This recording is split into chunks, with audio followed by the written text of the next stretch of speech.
آل عمران آیات 113 تا 117۔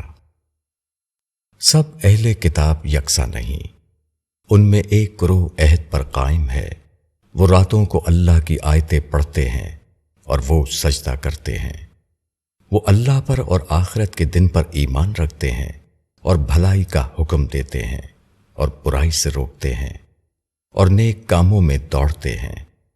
یہ صالح لوگ ہیں۔ جو نیکی بھی وہ کریں گے اس کی ناقدری نہ کی جائے گی، اور اللہ پرہیزگاروں کو خوب جانتا ہے۔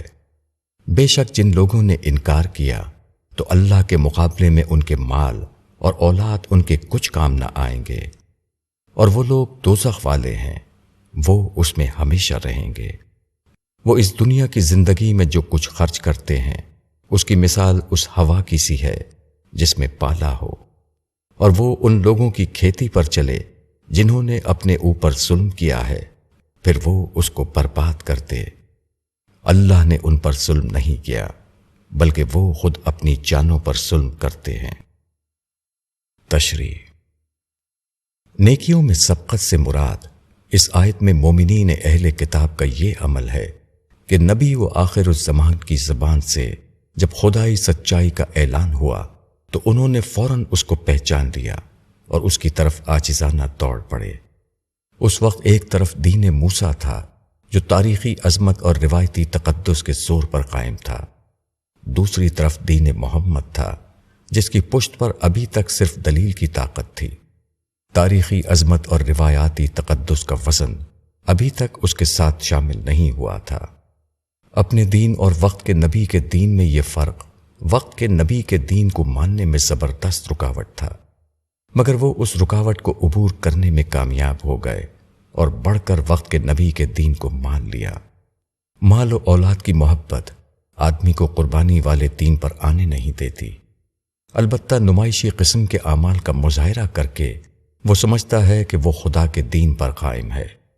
مگر جس طرح سخت ٹھنڈی ہوا اچانک پوری کھیتی کو برباد کر دیتی ہے، اسی طرح قیامت کا طوفان ان کے نمائشی اعمال کو بے قیمت کر کے رکھ دے گا۔ یہود میں صرف چند لوگ تھے جو نبی صلی اللہ علیہ وسلم پر ایمان لائے تھے۔ امت قائمہ کی حیثیت سے ان کا مستقل ذکر کرنا ظاہر کرتا ہے کہ چند آدمی اگر اللہ سے ڈرنے والے ہوں تو وہ بھیڑ کے مقابلے میں اللہ کی نظر میں زیادہ قیمتی ہوتے ہیں۔ نجات کے لیے صرف یہ کافی نہیں ہے کہ کسی پیغمبر کے نام پر جو نسلی امت بن گئی ہے آدمی اس امت میں شامل رہے، بلکہ اصل ضرورت یہ ہے کہ وہ عہد کا پابند بنے۔